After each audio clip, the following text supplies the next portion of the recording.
Mario Dumont. Une feuille de route impressionnante. Un curriculum vitae aussi long que le pont de la Confédération. Une nouvelle arme contre les fraudes téléphoniques. C'est, on dit, la grand-maman qui fait peur aux fraudeurs. C'est que la grand-maman, elle est l'intelligence artificielle. On l'appelle Daisy Harris, mais c'est une grand-maman en intelligence artificielle. C'est Waterhouse, expert en cybersécurité, est avec nous. Bonjour. Bonjour Mario. Ouais. Donc, quand l'intelligence artificielle devient grand-maman, elle peut donner des mots de tête aux fraudeurs? Oui, puis pour des bonnes raisons cette fois-ci, et je trouve que c'est une très belle initiative de la part de cette compagnie britannique O2 Télécommunications. Et là, on en voit l'usage positif. Tu sais, on en parle depuis quand même un certain temps d'intelligence artificielle, que c'est mauvais, puis ça va faire des mauvais coups, ça va être dur à attraper. Mais là, l'inverse se produit. Autrement dit, une compagnie de télécommunications va l'utiliser contre les fraudeurs. Et sous le principe, comme on fait ici, Mario, lorsqu'on a des fraudes qui arrivent par texto, on peut retourner le message au système en faisant 7726 et en Europe, le même 4 numéros fonctionne pareil. Et de cette façon-là, la compagnie va pouvoir s'adresser directement aux fraudeurs pour, encore une fois, projeter l'odieux du scénario envers eux puis demander les tanner à faire ce genre de fraude-là. Mais c'est quoi le 7726, là? C'est un numéro de téléphone donc qui a été adopté par tous les télécommunicateurs et qui à ce moment-là permet aux utilisateurs sans frais de retourner un message qu'on reçoit, un message. Moi je reçois un message, mettons, de quelqu'un, un faux Hydro-Québec ou un faux Agence du Revenu qui me texte là. Qu'est-ce que je fais? Oui. Je fais 7726, je réponds 7726. On redirige le message vers cette destination. Oui, c'est bien important pour qu'ils aient à ce moment-là l'enveloppe.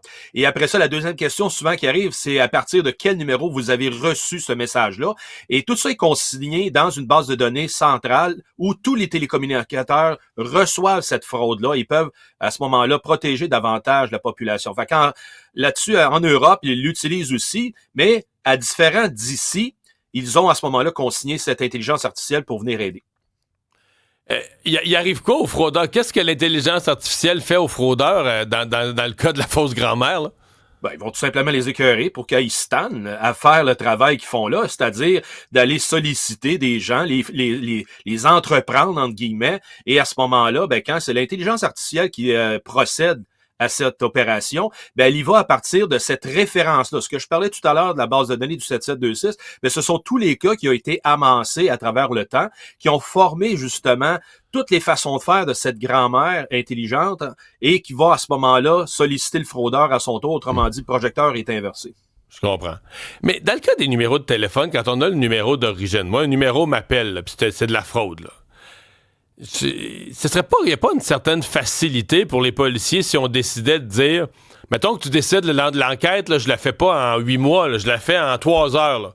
Le numéro, là, il appartient à quelqu'un. Là. Si j'appelle les compagnies, il y a quelqu'un qui a payé le compte, il y a quelqu'un qui a réservé ce numéro-là, de forcer que ce soit Bell, Vidéotron, TELUS, OK, c'est toi qui as fourni ce numéro de cellulaire-là, tu nous dis qu'il paye la facture, on remonte direct à lui. Il n'y a pas de négligence. Il me semble qu'un numéro de téléphone, ça parle quand même, là. Pas tout à fait, Mario, parce que le numéro de téléphone et le nom de l'entreprise qui appelle peut être faussement représenté. La téléphonie IP moderne nous permet de faire ça. Donc, quelqu'un qui reçoit un appel, c'est marqué justement le 819 quelque chose, ben facilement, ça peut être l'originateur qui a changé le numéro pour afficher quelque chose, pour masquer ses traces.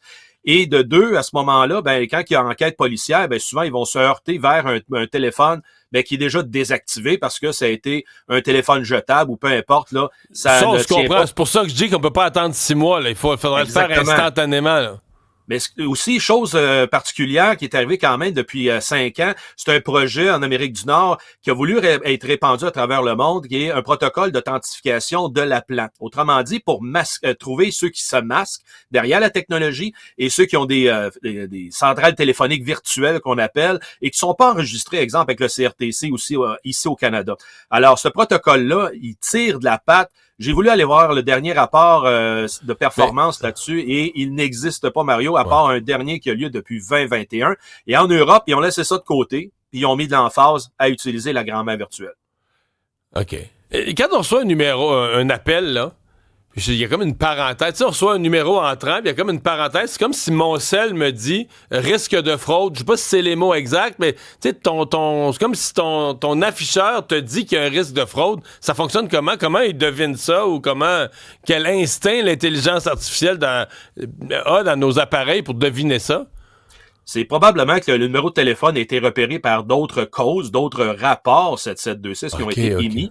Mais encore une fois, puisque c'est pas la vérité pure, parce que le numéro réel qui a été utilisé dans une cause de fraude n'est pas nécessairement avec le consentement de son propriétaire.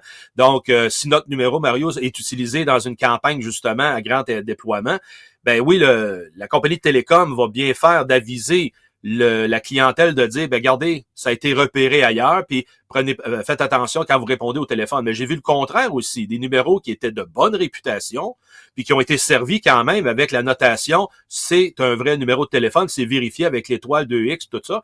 Puis en fond, c'était une sollicitation non voulue, là. Faire attention, mais tant mieux s'il y en a au moins qui se creusent les méninges pour compliquer la vie aux fraudeurs. Steve Waterhouse, merci d'avoir été avec nous. Avec plaisir, bonne journée.